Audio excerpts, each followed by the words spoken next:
వెస్టిండీస్ను ఓడిస్తే చాలు సెమీస్కు. నిన్న జింబాబ్వేతో జరిగిన హోరాహోరీ పోరులో నిజంగా 20 ఓవర్లలో 256 ఓచకోత కోసేశారు. ఒకప్పుడు 50 ఓవర్లకి 250, 300 రన్స్ చేస్తే గొప్పగా అనుకున్న రోజుల్లో 2020 వరల్డ్ కప్లో T20 అంటారు.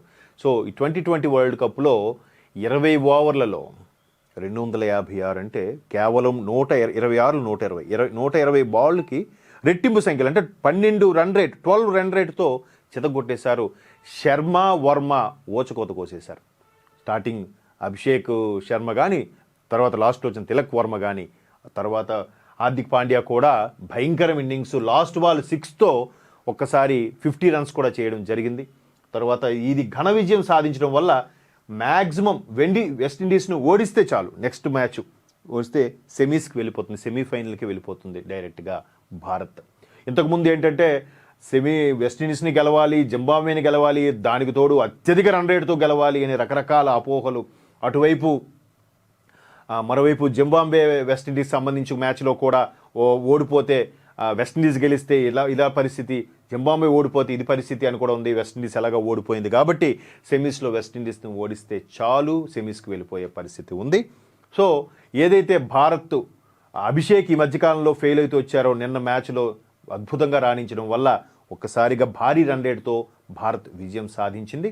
మరోవైపు ఆ వెస్టిండీస్ కూడా నిన్న సౌత్ ఆఫ్రికా ఓచుకోత కోయడం వల్ల మనకి సేఫ్ జోన్ ఉంది. జస్ట్ వెస్టిండీస్తో రన్ రేట్తో సంబంధం లేదు, ఎటువంటి వికెట్లతో కూడా సంబంధం లేదు, కేవలం గెలిచి చూపిస్తే చాలు. ఆ గెలుపుతో సెమీస్ మీద ఆశలు ఈజీ అయ్యాయి. మనకి మధ్యలో ఓడిపోవడం వల్ల ఆ కసితోనే భారత ఆటగాళ్ళు ఒక్కసారి విజృంభించారు. నిజంగా రవిశాస్త్రి గారు చెప్పినట్టుగా ఒక ఓటమి అనేది వరుస విజయాలతో వెళ్తున్నప్పుడు ఒక ఓటమి అనేది ఉండాలి. ఉన్నప్పుడే ఒక్కసారిగా మరలా గాయపడిన సింహంలాగా చెలరేగిపోతారనేది ఆయన మన కామెంట్ చేశారు. సో అది భారత ప్లేయర్స్కి చక్కగా పోలిగ్గా కనిపిస్తుంది. సో మొత్తం మీద వెస్టిండీస్తో అయ్యే మ్యాచ్లో భారత్ గెలుస్తుందని ఆశిద్దాం, సెమీస్కి వెళ్ళిపోతుంది. సో ఇది ఇవాల్టి మన ఏటీ పల్స్ ద్వారా మ్యాక్సిమం వార్తల్ని కవర్ చేసాం. ఇంకొక వార్త ఇక్కడ చూడొచ్చు.